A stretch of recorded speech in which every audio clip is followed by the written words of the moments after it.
को विदित है कि यहाँ पे कुछ संगठित अपराध के गिरोह सक्रिय थे, तो उसमें त्वरित कार्रवाई करते हुए डवाली पुलिस ने 4 संगठित अपराधियों को काबू करने में सफलता प्राप्त करी है, जिनका नाम अमन, विकास, लक्ष्मण एवं गुरविंदर है।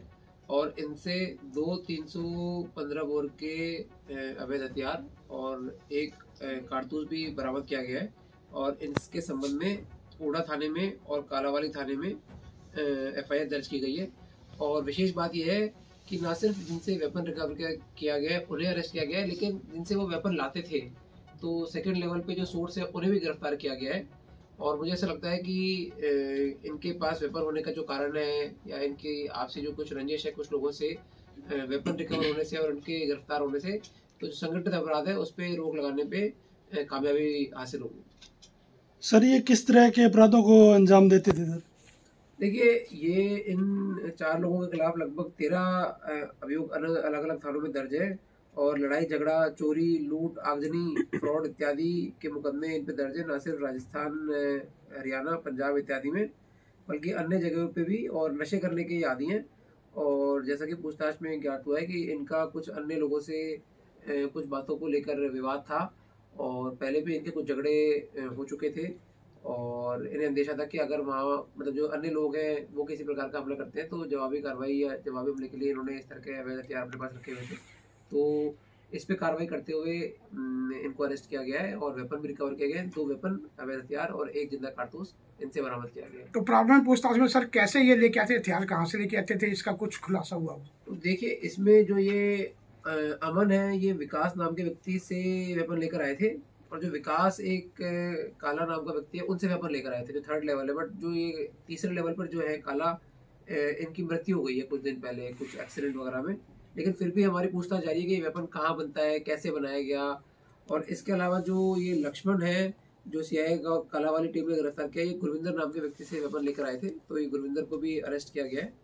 और आगे जैसी भी पूछताछ होगी और जो भी साक्ष्य सामने आएंगे आपको अवगत कराया जाएगा। तो ऐसे किस तरह सर आसानी से ये वेपन जो है एक जगह से दूसरी जगह पे ले जाते थे? देखिए, ये जो अवैध हथियार होते हैं जो बनाए जाते हैं उस तरह के हथियार हैं ये। तो हमारा अभी फोकस इस पे ये है कि ये कैसे बनाए गए, कहाँ बनाए गए, उसका पूरा पर्दाफाश हो। और एक बात इसमें और खुल के सामने आई है कि इसमें से कुछ लोग ऐसे हैं जो साइबर फ्रॉड में भी संलिप्त थे। और ये क्या करते थे कि अपना खुद का खाता या अपने जानकारों को खाता किसी को बेच दिया और उसमें पैसे साइबर फ्रॉड के आते थे। उन लोगों को बताया जाता था कि आप अपना कमीशन वगैरह जो भी है वो कट रख के पैसे आगे वापस कर दीजिए। और यदि किसी प्रकार का कोई इसमें आनाकानी करता था तो वेपन से उसको डर धमकाने का भी प्रयास करते थे। तो वेपन का एक इस्तेमाल ये भी रहता था इनके पास में। और इस संबंध में अनेकों मुकदमे इनके विरुद्ध पहले दर्ज भी हैं।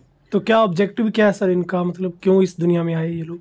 हाँ, मतलब बेसिकली जैसे आपको मैंने बताया, एक तो जो उनकी आपसी रंजिश कुछ अलग गिरोह के साथ में थी। जैसे कुछ लोगों के नाम भी उन्होंने बताया जिनके साथ इनका कुछ सालमखेड़ा गांव या अन्य कुछ गांवों के व्यक्तियों के साथ इनकी दुश्मनी थी, तो उस संबंध में ये वेपन अपने पास रखते थे। और इसके अलावा जो साइबर फ्रॉड में जो संलिप्तता थी, तो यदि किसी व्यक्ति को बताया गया कि भाई आपके खाते में कुछ रुपए आए हैं और अपना कमीशन काट के पैसे वापस कर दीजिए, और अगर कोई इसमें आनाकानी करे तो उसको डराने धमकाने के लिए वेपन का प्रयोग करती है। पुलिस लगातार अपराधियों पर प्रहार कर रही है, लेकिन गतिविधियां दिन प्रतिदिन बढ़ती जा रही है इस तरह की जो है सर आपराधिक गतिविधियां, तो क्या कारण रहा है इसका? नहीं, देखिए, हमारा तो प्रयास ये है कि अच्छा से अच्छा काम करें और कहीं इसमें आपराधिक गतिविधियां होती हैं तो उस पर प्रिवेंटिव पुलिसिंग की भी बढ़िया गश्त हो और अपराध ना होने पाए। लेकिन फिर भी होता है तो उसका खुलासा करके जो अपराधियों को नियमानुसार उनके विरुद्ध कार्रवाई की जाए। तो इसी के संदर्भ में डवाली पुलिस पूर्ण रूप से कटिबद्ध है। तो खास रणनीति बनाई गई हो पुलिस को इन अपराधियों पर प्रहार के लिए सर?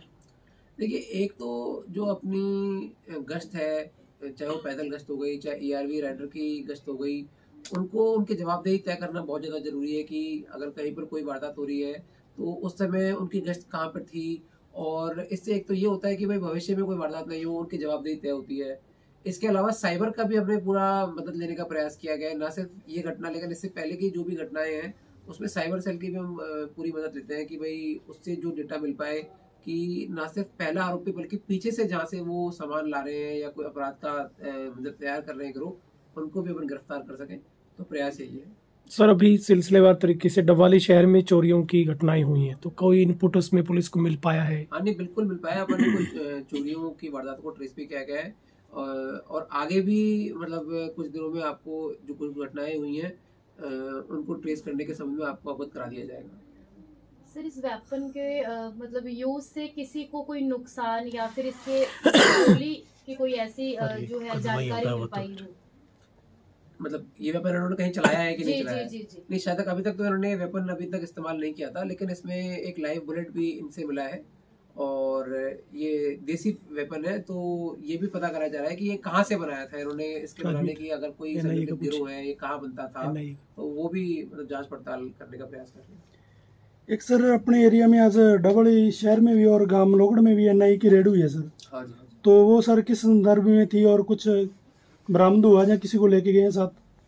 देखिए, पहली बात तो एनआईए एक इंडिपेंडेंट एजेंसी है, तो उन्होंने अपने स्तर पे जो भी जांच पड़ताल करी है, और ये 2 व्यक्ति हैं, एक तो विक्की है धारीवाल नगर के जहाँ पर ये पूछताछ की गई है, और राजू है लोहगढ़ के।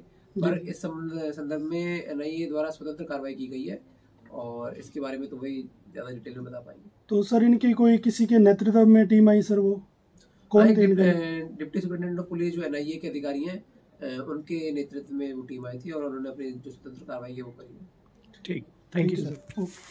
हमारे रहते आप बेरोजगार क्यों हैं? सरकारी नौकरी की सबसे अच्छी तैयारी, सबसे अच्छे अध्यापक, सबसे कम फीस, हरियाणा का नंबर 1 कोचिंग सेंटर ICS। संजीवनी अस्पताल बाल एवं शिशु रोग, general surgery, plastic surgery, neuro surgery, नेत्र रोग, फिजियोथेरेपी, स्त्री एवं प्रस्तुति रोग, हृदय एवं शुगर रोग, हड्डी एवं जोड़ रोग, कार्डियोलॉजी, दंत रोग, इमरजेंसी चिकित्सक सुविधाओं में एक भरोसेमंद नाम है। ICU, NICU, cath lab, hair transplant, private कमरे, urology, CT scan, laparoscopy, accident, trauma, heart attack, जले का इलाज, डायलिसिस की सुविधाएं उपलब्ध हैं। सभी मरीजों को खाना फ्री दिया जाता है। आयुष्मान भारत हरियाणा सरकार और रिटायर्ड फौजी भाइयों के इलाज, इंश्योरेंस और TPA पैनल पर सभी सुविधाएं उपलब्ध।